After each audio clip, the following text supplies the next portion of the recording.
Salut à tous, c'est Thomas de MyShop. Je suis accompagné de Jérémy aujourd'hui et on va vous parler batterie. On va vous faire le guide des bonnes pratiques de vos batteries. Comme vous le voyez, on a ramené aujourd'hui 4 batteries. On a une batterie gel plomb carbone de chez Unitech, une batterie reconnaissable à sa couleur Victron Energy. Celle-ci, c'est une lithium smart qui nécessite un BMS, on y reviendra plus tard. Et ici, nous avons deux exemplaires de batteries BMS interne, une batterie Powerbrick de chez PowerTech et puis encore une batterie Victron Energy BMS interne. Alors ce qu'il faut savoir avec vos batteries, c'est que c'est votre réserve d'énergie. Vous allez l'utiliser tous les jours. C'est le cœur de votre installation, donc il va falloir en prendre soin.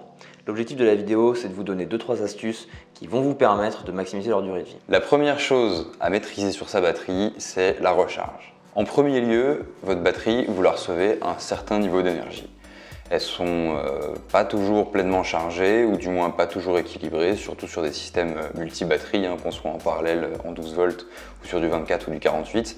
Donc la première étape à la réception de votre batterie, c'est de la charger intégralement. Ensuite, ce qu'il faut savoir, c'est que votre batterie, elle a une autodécharge. Qu'est-ce que ça veut dire? Tout simplement, l'autodécharge, c'est la capacité qu'a votre batterie à décharger son stock d'énergie sans forcément avoir de consommateur dessus. De manière générale, la durée de vie d'une batterie, quelle que soit sa technologie, d'où le fait qu'on ait autant de représentants ici, dépend fortement de la profondeur de décharge régulièrement suivie, entre autres, température, vieillissement naturel, etc. En effet, la durée de vie d'une batterie dépend de son nombre de cycles. En fonction d'une certaine profondeur de décharge, le fabricant garantit un certain nombre de cycles de recharge qui constituent en fait la durée de vie de votre batterie. Et oui, c'est paradoxal, mais c'est comme ça, une batterie, moins on s'en sert et mieux elle se porte. Au-delà de cette utilisation qu'on a de la batterie, un autre facteur important, c'est les températures auxquelles elles sont exposées. À titre d'exemple, une batterie lithium refusera de recharger à basse température, tandis qu'une batterie gel est un peu moins gênée par la chose. Et dans l'autre sens, une batterie lithium va moins subir d'un point de vue durée de vie à haute température qu'une batterie plomb. Puisque tu parles de température, on va parler hivernage. L'hiver, beaucoup d'entre vous ne vont pas utiliser leur camion parce qu'il va faire trop froid pour voyager. Donc, ils vont la laisser dans leur garage. À ce moment-là, on vous conseille de débrancher tout ce qui est sur la batterie de manière à ce qu'il n'y ait pas de consommation oubliée, notamment par de petits appareils, et de lui faire une charge complète tous les mois pour assurer sa bonne santé. Enfin, le dernier facteur le plus simple à maîtriser pour tout le monde et probablement le dernier une fois qu'on maîtrise les autres, c'est les appareils que l'on va brancher, que ce soit pour fournir ou pour demander du courant à la batterie, parce que les batteries ont toutes, en fonction de leur capacité et de leur technologie, des limites de puissance entrante et de puissance sortante. On ne mettra pas n'importe quel convertisseur sur n'importe quelle batterie et on ne mettra pas autant de panneaux qu'on a envie sur une petite batterie.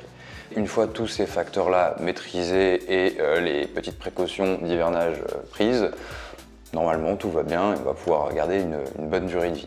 D'ailleurs, en parlant de durée de vie, je vois que tu nous as ramené des accessoires. Oui. Est-ce que tu pourrais nous en parler un peu? Oui, tout à fait. Maintenant, vous devez vous dire que c'est pas si facile que ça d'entretenir sa batterie. Mais on a la solution pour vous avec plusieurs éléments. Alors voici le Battery Protect.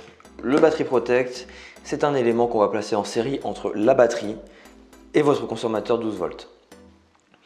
Comment il travaille? Il va regarder la tension de votre batterie et en fonction du niveau de tension, il va autoriser ou non la consommation de 12 volts. Si jamais vous avez oublié un consommateur sur votre circuit, lui ne l'oublie pas et donc coupe l'alimentation du 12 volts et évite de décharger profondément votre batterie. Autre appareil très important pour une installation, encore une fois c'est un accessoire comme le Battery Protect mais il est vivement conseillé, c'est le moniteur de batterie, le BMW. Nous avons ici son écran et son shunt, les deux ne vont pas l'un sans l'autre et cet appareil permet de mesurer tous les courants entrants et sortants du parc batterie pour déterminer précisément le pourcentage d'énergie restant. Au-delà de cette fonction de surveillance du niveau d'énergie et d'information pour vous, le moniteur de batterie enregistre aussi tous les faits et gestes du parc batterie depuis sa mise en place et nous permet de déterminer le nombre de cycles, le fameux nombre de cycles dont on parlait tout à l'heure. Il va enregistrer la profondeur de décharge moyenne, la plus profonde et quelques autres caractéristiques de la batterie et il va nous permettre de savoir l'état de santé de la batterie, avoir un historique complet de sa vie et éventuellement, si besoin est, de montrer patte blanche face à un souci. Dernier équipement, le Battery Balancer. Le Battery Balancer s'utilise dans les parcs batteries 24 ou 48 volts. Ce petit équipement très utile permet d'ajuster les différents niveaux de tension de vos batteries. De cette manière, vous avez un parc batterie tout à fait équilibré qui va durer dans le temps. On conseille vivement son utilisation sur un parc batterie 24 ou 48 volts. Nous vous remercions d'avoir regardé cette vidéo. Vous aviez été nombreux à nous demander de décortiquer un petit peu le fonctionnement des batteries. Si vous avez d'autres questions, n'hésitez pas à nous les laisser dans les commentaires ou à nous contacter sur notre site internet. Et d'ici là, je vous souhaite une bonne fin de journée. Au revoir.